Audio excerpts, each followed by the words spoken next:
तर आज आपण ज्युरिस्डिक्शन बघणार आहोत. ज्युरिस्डिक्शन हा 100% एक्झाममध्ये विचारलाच जातो. ह्याच्यावरती क्वेश्चन येतो. 15 मार्कांसाठी क्वेश्चन विचारला जातो.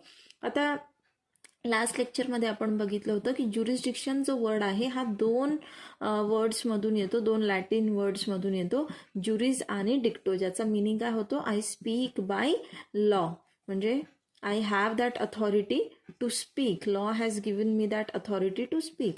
मग आता ज्युरिस्डिक्शनचा मिनिंग काय होतो की कोर्टची अशी अथॉरिटी, अशी पॉवर की जी एक्सरसाइज करून कोर्ट जे आहे ते एखादं मॅटर ऐकत असतं किंवा ते डिटरमाइन करत असतं. सो ज्युरिस्डिक्शन काय, it is the power of the court to hear or determine any cause or matter. मग आता आपण बुक्स आपल्या नोट्समध्ये बघूयात. आता तुमची एक्झाम सगळ्यांची जवळ आली आहे म्हणून मी एस पीचे जे नोट्स आहे, एस पी नोट्समधनंच तुम्हाला एक्सप्लेनेशन देणार आहे, कारण आता खूप डिटेलमध्ये जाण्याचा आपल्याला जास्ती वेळ नाही आहे. ओके, बट हे इनफ असेल तुमच्या एक्झाम पॉईंट ऑफ व्ह्यूने. आता सेक्शन 3 जो आहे ना CPCचा, ह्याच्यामध्ये दिलेला आहे सबऑर्डिनेशन ऑफ कोर्ट्स, म्हणजे कुठलं कोर्ट जे आहे कुठल्या कोर्टाला सबऑर्डिनेट असणार आहे. मग आता इथे दिलेलं आहे की जे आपलं डिस्ट्रिक्ट कोर्ट आहे ना ते हायकोर्टला सबऑर्डिनेट असणार आहे. म्हणजे बघा इथे वरच्या लेवलला हायकोर्ट आहे आणि त्याच्या अंडर डिस्ट्रिक्ट कोर्ट आहे, म्हणजे district court is subordinate to high court. आणि प्रत्येक civil court okay of a grade inferior to that a district court and every court of small causes is subordinate to the high court and district court. मग असं प्रत्येक civil court की जे district कोर्टपेक्षा inferior आहे, ठीक आहे, असं प्रत्येक सिव्हिल कोर्ट जे डिस्ट्रिक्ट कोर्टपेक्षा इन्फिरियर आहे म्हणजे त्याच्याही खाली येतं. आणि सगळे जे स्मॉल कॉजेस कोर्ट आहे हे डिस्ट्रिक्ट कोर्टाला काय असणार आहे, सबऑर्डिनेट असणार आहे, ठीक आहे. आणि त्याचबरोबर कारण डिस्ट्रिक्ट कोर्ट काय आहे, हाय कोर्टाला सबऑर्डिनेट आहे. मग हे जे इन्फेरियर कोर्ट आहे, हे जे सगळे सिव्हिल कोर्ट्स आहे जे इन्फेरियर आहेत आणि स्मॉल कॉजेस कोर्ट आहे, हे डिस्ट्रिक्ट कोर्टला तर सबऑर्डिनेट असणारच आहे ॲट द सेम टाइम, कारण की डिस्ट्रिक्ट कोर्ट हे हाय कोर्टला सबऑर्डिनेट आहे, तर हे ह्याला पण म्हणजे हाय कोर्टला सुद्धा सबऑर्डिनेट असणार आहे. ह्या चार्टमधून तुम्हाला क्लिअरली दिसतच असेल. मग आता आपलं जे कॉन्स्टिट्यूशन आहे ना ह्याच्यामध्ये क्लिअरली दिलेलं आहे आर्टिकल 141 मध्ये की जो लॉ सुप्रीम कोर्टाने डिक्लेअर केलेला असतो तो जो आहे इंडियाच्या प्रत्येक कोर्टावरती बांधील असतो. आता ह्याच्यामध्ये बघा सेक्शन म्हटलेलं यांनी, हे सेक्शन नाही खरं तर इथे आर्टिकल असलं पाहिजे. इथे SP मध्ये थोडेफार मिस्टेक्स असतात, ते थोडंसं केअरफुली आपण वाचायचं. मग आता इथे कॉन्स्टिट्यूशनमध्ये आपला आर्टिकल 141 काय म्हणतो की प्रत्येक म्हणजे सुप्रीम कोर्टाचा जे निर्णय असतो, जे जजमेंट असतं ते काय आहे, प्रत्येक लोअर कोर्टवरती बाइंडिंग असतं. सगळे जे कोर्ट आहे इंडियामधले त्याच्यावरती ते बाइंडिंग असतं, कारण की सुप्रीम कोर्ट आहे अपेक्स कोर्ट आहे, म्हणजे हायेस्ट कोर्ट आहे आपल्या कंट्रीचा. Thus all other courts are bound to follow the decisions of the Supreme Court even if such decisions are opposed to decisions of the Privy Council or the House of Lords. आता ह्याचा इथे आपल्या म्हणजे right नाव we don't have to do anything with this, कारण की आता privy council, house of lords वगैरे हा प्रकार नाही. India is a free country, independent country. मग पेक्युनरी ज्युरिस्डिक्शन हे आपण बघतो सेक्शन 6 मध्ये दिलेलं आहे. आता बघा लास्ट लेक्चरमध्येच मी तुम्हाला ज्युरिस्डिक्शन किती म्हणजे कुठले असतात बेसिक जी आयडिया आहे ती तुम्हाला देऊन ठेवली होती. तर पेक्युनरी ज्युरिस्डिक्शन आपण त्यावेळेस ऑलरेडी डिस्कस केलेला आहे. पेक्युनरी ज्युरिस्डिक्शन म्हणजे काय आहे की जी सूटची अमाऊंट असते किंवा व्हॅल्यू असते तर त्याचं जे लिमिटेशन असतं, जे आपण कन्झ्युमर कोर्टाचं पाहिलं होतं की 1 करोडपर्यंत जे आहे डिस्ट्रिक्ट फोरमकडे असतं, त्यानंतर मग 1 करोड ते 10 करोड जे आहे स्टेटकडे, आणि 10 करोडच्या वरती असेल तर ते नॅशनलकडे असं. म्हणजे हे मनी मॅटरशी रिलेटेड जे आहे ज्युरिस्डिक्शन आहे, लिमिट आहे बेसिकली. आता jurisdiction of the civil court, आपला जो कोड आहे हा सिव्हिल प्रोसिजरचा, ह्याचा जो सेक्शन 9 आहे इथे क्लिअरली काय म्हटलेलं आहे की जे सिव्हिल कोर्ट्स आहे त्यांना सगळे सूट्स ट्राय करण्याचा अधिकार असेल, पण अनलेस इट इज बार्ड, म्हणजे एक्सप्लिसिटली तिथे जर दिलेलं आहे की पर्टिक्युलर सूट जे आहे, पर्टिक्युलर प्रकारचे जे प्रकरण आहे ते बार केले गेलेले आहे की ते सिव्हिल कोर्टमध्ये एंटरटेन नाही करणार, तरच त्यांना तिथे त्याचं तिथे ज्युरिस्डिक्शन नसणार आहे. अदरवाईज सिव्हिल कोर्टाला सगळ्या प्रकारचे सिव्हिल सूट्स जे आहे ते ट्राय करण्याचं ज्युरिस्डिक्शन जे आहे. तर सेक्शन 9 काय म्हणतो, the court shall subject to the provisions here in content shall have jurisdiction to try all suits of a civil nature excepting suits of which their cognizance is either expressly or implied barred. म्हणजे expressly म्हणजे एकदम clear cut शब्दांमध्ये ते बार केलेलं आहे किंवा impliedly बार. आता impliedly बार म्हणजे आपण कसं म्हणू ह्याला की एखादा जो ऍक्ट आहे, एखादा जो स्टॅट्यूट आहे, त्या स्टॅट्यूटमध्येच जे आहे त्याचा रेमेडी जी आहे ती देऊन ठेवलेली आहे. मग अशा वेळेला तिथे काय आहे, बार केलं गेलेलं आहे. आणि ते बार कसं केलेलं आहे, एक्सप्रेसली नाही तर इम्प्लाइड बार आहे तिथे. म्हणजे ह्या कोडमध्ये नाही सांगितलंय पण त्या पर्टिक्युलर लॉमध्ये सांगितलंय की याची रेमेडी जी आहे अशा अशा प्रकारे जी आहे ती मिळेल. त्यामुळे मग सिव्हिल कोडचा तिथे ज्युरिस्डिक्शन काही पिक्चरमध्ये येत नाही.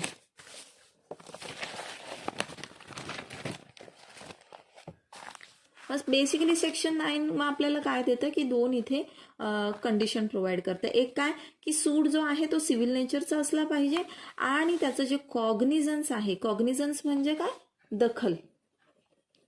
कॉग्निझन्स जे आहे अशा सूटचं ते एक्सप्रेसली किंवा इम्प्लाइडली बार केलेलं नसावं. मग आता कुठले सूट जे आहे ते सिव्हिल नेचरचे असणार आहे. मग आता generally those are the suits relating to a right to property, suit for damages for defamation, specific performance, injunction, declaration, recovery of the rent, dissolution of marriage, custody of the children, त्यानंतर right to easement, right to worship, हे सगळे काय आहे, हे civil नेचरमध्ये येणारे suits आहेत. हे कसे आहेत, सिव्हिल प्रकारात मोडतात, हे क्रिमिनलमध्ये येत नाही. मग कुठले असे सूट्स आहे की जे सिव्हिल कोड जे आहे ते ट्राय नाही करू शकत, म्हणजे ते सिव्हिल नेचरचे नाही आहेत. मग आता बघा, सूट्स असे सूट्स की ज्याच्यामध्ये कास्ट रिलेटेड काही प्रश्न तिथे उद्भवतोय, असे सूट्स की जिथे रिलिजियस राईट्स म्हणजे धार्मिक तुमचे जे काही रीतिरिवाज वगैरे असतात त्याच्याशी संदर्भात काही आहे. त्यानंतर सूट अगेन्स्ट एक्सपल्शन फ्रॉम कास्ट. बघा, एखाद्या व्यक्तीला जातीच्या बाहेर करून दिलं जातं, त्याला आपण एक्सपल्शन म्हणतो. मग हे अशा प्रकारचे जे सूट्स आहे हे काय आहे, सिव्हिल नेचरमध्ये येणार नाही. आणि त्यामुळे सिव्हिल कोर्ट्सला हे जे मॅटर्स आहे यांना एंटरटेन करण्याचा काही एक राईट नाहीये. मग आता सूट एक्सप्रेसली बार्ड, असे कुठले सूट आहे की जे एक्सप्रेसली बार केले गेलेले आहे, म्हणजे त्याचं कॉग्निझन्स जे आहे सिव्हिल कोड जे आहे ते घेऊ शकत नाही. मग हे कुठले सूट्स आहे बघा. आता 42nd कॉन्स्टिट्युशनल अमेंडमेंट झाली आणि त्याच्यामध्ये काय झालं की आर्टिकल 323A आणि आर्टिकल 323B जे आहे हे इन्सर्ट करण्यात आले. तर हे आर्टिकल्स काय आहे, बेसिकली कशाशी डील करतात, तर हे पार्लमेंटला काय आहे, ॲडमिनिस्ट्रेटिव्ह ट्रिब्युनल जे आहे ते ट्रिब्युनल्स कॉन्स्टिट्यूट करण्याची पॉवर देतात. ओके, आता ट्रिब्युनल काय असतं हे ऑलरेडी तुम्ही लास्ट इयरमध्ये सेकंड इयरला म्हणजे शिकलेले आहात ADR मध्ये. मग हे जे ॲडमिनिस्ट्रेटिव्ह ट्रिब्युनल जे कॉन्स्टिट्यूट केलेले असतात पार्लमेंटने केलेले असतात, तर मग हे ट्रिब्युनल काय असतात, एका स्पेसिफिक सब्जेक्टसाठी असतात, सब्जेक्ट मॅटर सोबत डील करतात. म्हणजे इंडस्ट्रियल ट्रिब्युनल असतात किंवा स्कूल रिलेटेड असतात. तर हे काय करतात, तेच विशिष्ट मॅटर जे असतात त्याचा तिथे डिस्प्यूट जो आहे तो रिझॉल्व्ह करतात. मग जेव्हा ऑलरेडी त्या सब्जेक्ट मॅटरवरती ट्रिब्युनल कॉन्स्टिट्यूट केलेलं आहे, मग ते प्रकरण कोर्टात काय येईल, बरोबर. मग असं तर कोर्टाचा वेळ वाया जाणार. मग त्यामुळे अशा प्रकारचे म्हणजे ज्या सब्जेक्ट मॅटरवरती ट्रिब्युनल ऑलरेडी कॉन्स्टिट्यूट केलेला आहे आपल्या पार्लमेंटने, तर असे सब्जेक्ट मॅटर जे आहे ते त्या सब्जेक्ट मॅटरवरती जे सूट आहे ते एक्सप्रेसली बार्ड करण्यात आलेले आहे. म्हणजे त्याचं कॉग्निझन्स जे आहे ते सिव्हिल कोर्ट घेणार नाही. तर मग त्या मॅटर्सने कुठे म्हणजे तो जो डिस्प्यूट असेल तो कुठे जाईल, त्या पर्टिक्युलर ट्रिब्युनलकडे. म्हणजे जसं इंडस्ट्रियल ट्रिब्युनल आहे, income tax tribunal, motor accident क्लेमसाठीचं ट्रिब्युनल आहे, university, school, Maharashtra land revenue tribunal, असे बरेचसे सब्जेक्ट मॅटर आहे ज्याच्यासाठी ट्रिब्युनल्स आहे. मग आता हे कशासाठी, for speedy disposal of the special disputes. आणि त्यामुळे मग इथे सिव्हिल कोर्टाला काही एक ज्युरिस्डिक्शन नाहीये अशा प्रकारचे सूट्स जे आहे ते एंटरटेन करण्याचा.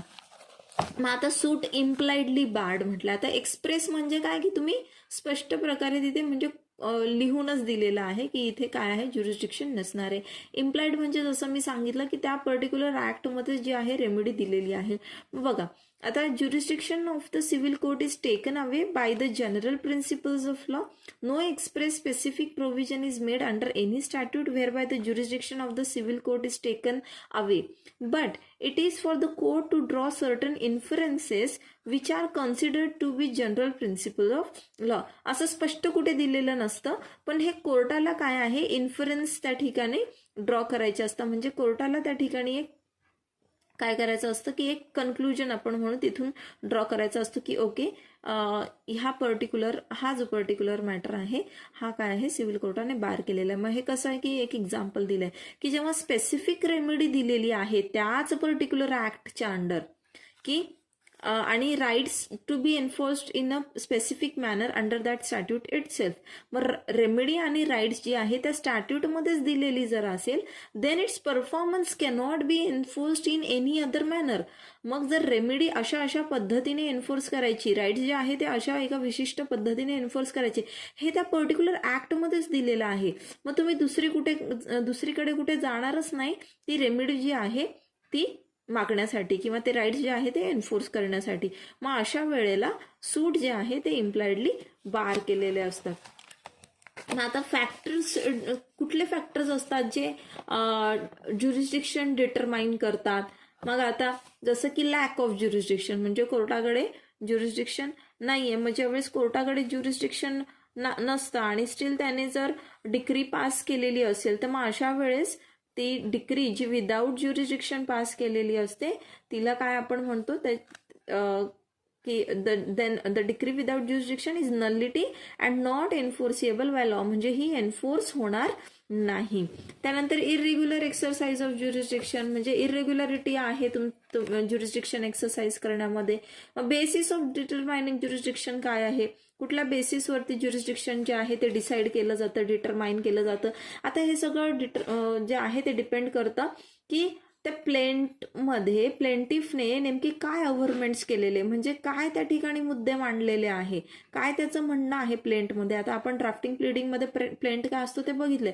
तर प्लेंटमध्ये तो सगळ्या गोष्टी, सगळे जे फॅक्ट्स आहेत तो तिथे सांगत असतो की काय आहे आणि काय राईट्स किंवा त्याची रेमेडी जी आहे तो एन्फोर्स करण्यासाठी कोर्टापुढे आलेला आहे, कॉज ऑफ ऍक्शन काय आहे आणि मग त्याला नेमकं काय रिलीफ पाहिजे कोर्टाकडून. तर हे त्याच्या अव्हरमेंट्समध्ये जे आहे ते दिलेलं असतं. मग त्याला नेमकं काय पाहिजे त्याच्यावरच डिसाईड होणार की त्या कोर्टाला ज्युरिस्डिक्शन आहे की नाही आहे. आता फॉर एक्झाम्पल बघा की एक टेनंट आहे ना, tenant seeking remedy under Bombay tenancy and agricultural lands act 1948. तर हा जो ऍक्ट आहे याच्या अंडर एक टेनंट जो आहे तो रेमेडी मागतोय कशासाठी, to be declared as deemed purchase. की डीम्ड परचेस झाला, एक टिलर स्टे म्हणून आहे, हे तुम्हाला लँड लॉज मध्ये आहे.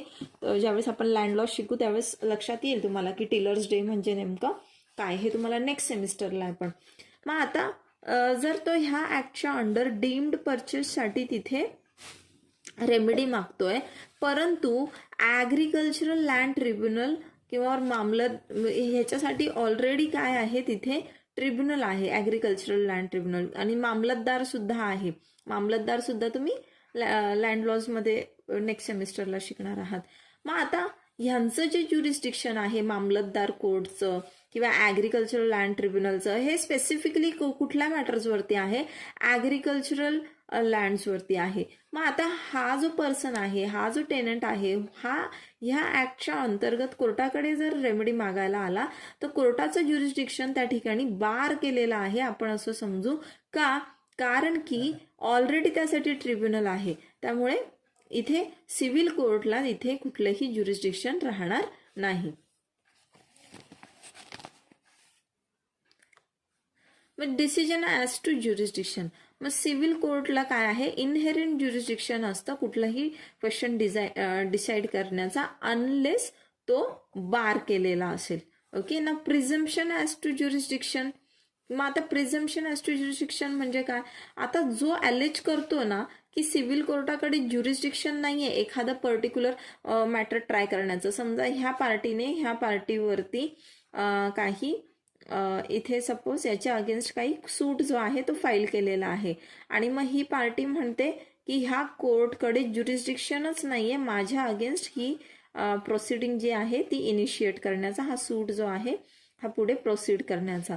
तर मग ही पार्टी जी आहे ही म्हणते ना की कोर्टाकडे ज्युरिस्डिक्शन नाही आहे, मग बर्डन ऑफ प्रूफ सुद्धा ह्याच पार्टीवरती असणार आहे की त्याने त्याचं जे कंटेन्शन आहे म्हणजे तो जो काही दावा त्या ठिकाणी करतोय तो त्याने प्रूफ करायचं आहे की कोर्टाला ज्युरिस्डिक्शन कसं नाहीये.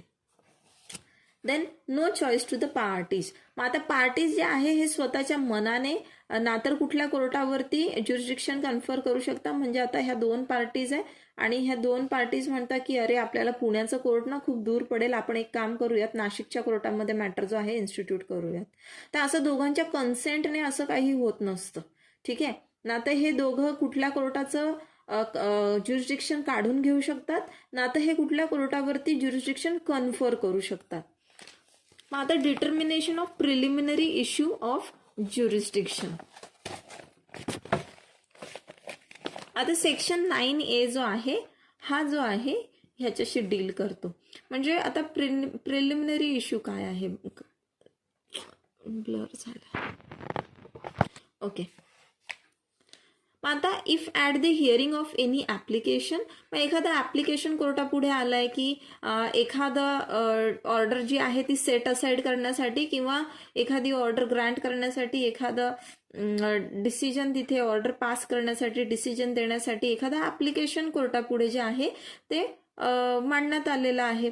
आणि अशा वेळेला एखाद्या पार्टीने ज्युरिस्डिक्शनच्या संदर्भात ऑब्जेक्शन जे आहे ते घेतलेलं असेल तर मग काय होईल की कोर्ट जे आहे ती ऑर्डर जी आहे पास करण्याच्या आधी किंवा ती ऑर्डर सेट असाइड करण्याच्या आधी काय करेल, कोर्ट पहिले ज्युरिस्डिक्शनचं जे ऑब्जेक्शन रेज केलेलं आहे हे डिटरमाइन करेल. ठीक आहे. मग याला आपण म्हणतो प्रिलिमिनरी इश्यू. हा काय आहे, प्रिलिमिनरी इश्यू आहे कोर्टापुढे की पहिले ज्युरिस्डिक्शनचा जो काही वाद आहे तो पहिले दूर करूयात आणि नंतर त्या सब्जेक्ट मॅटरवरती एकतर ऑर्डर जी आहे ती ग्रँट केली जाईल किंवा सेट असाइड केली जाईल.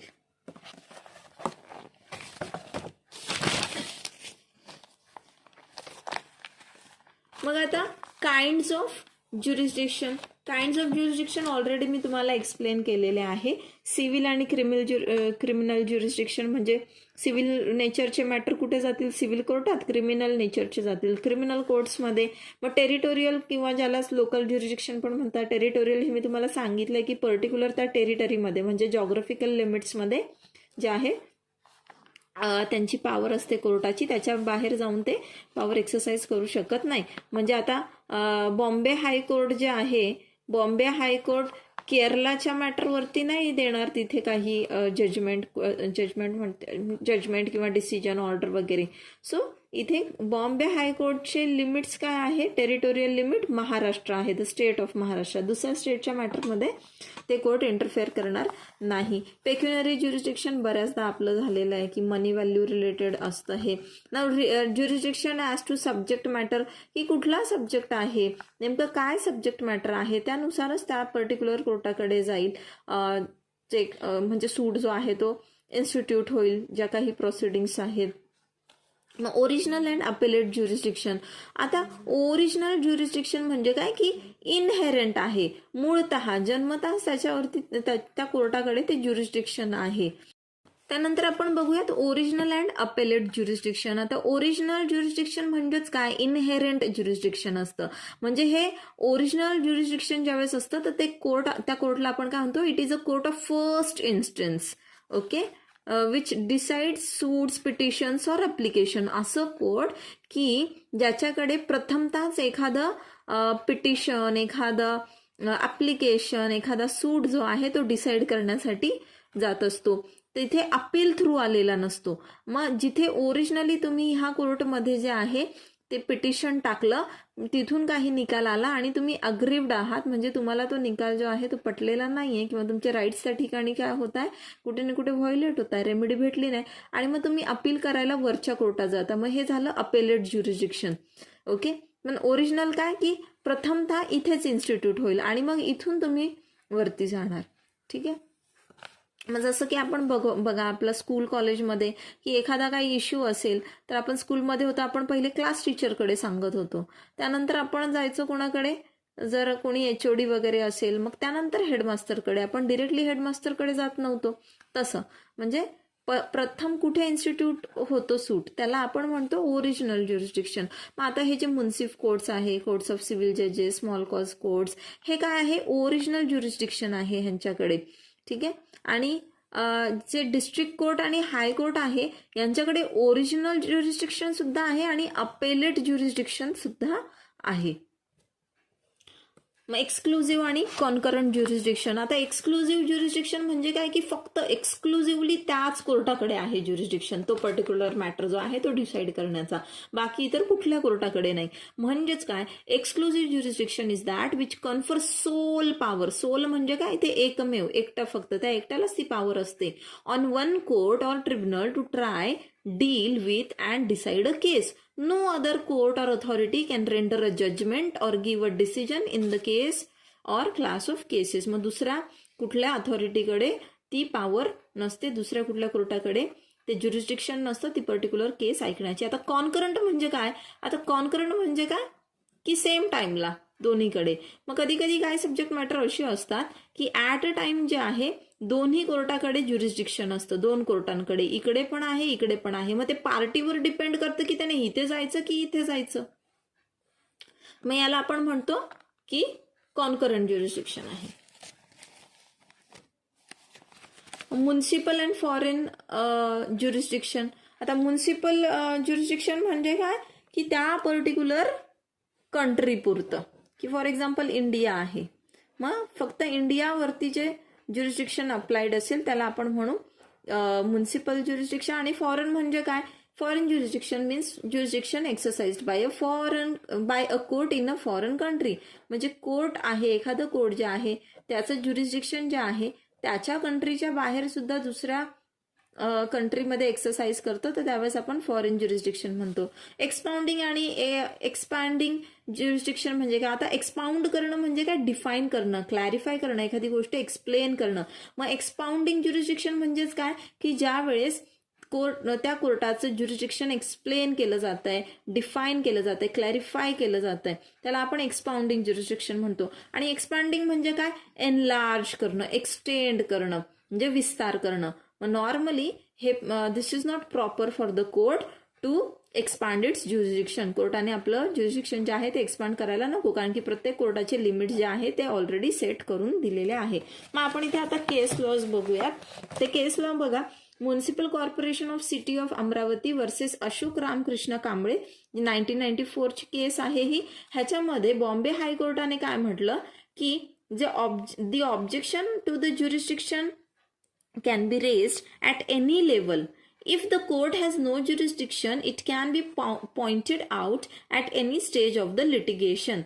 म्हणजे ज्युरिस्डिक्शनच्या संदर्भात जर काही ऑब्जेक्शन असेल तर ते सूट ज्यावेळेस त्यात इन्स्टिट्यूट केलेलं आहे, सूट इन्स्टिट्यूट करण्यापासून ते डिसाईड होईपर्यंत कुठल्या पण स्टेजला ऑब्जेक्शन जे आहे ते रेज केलं जाऊ शकतं.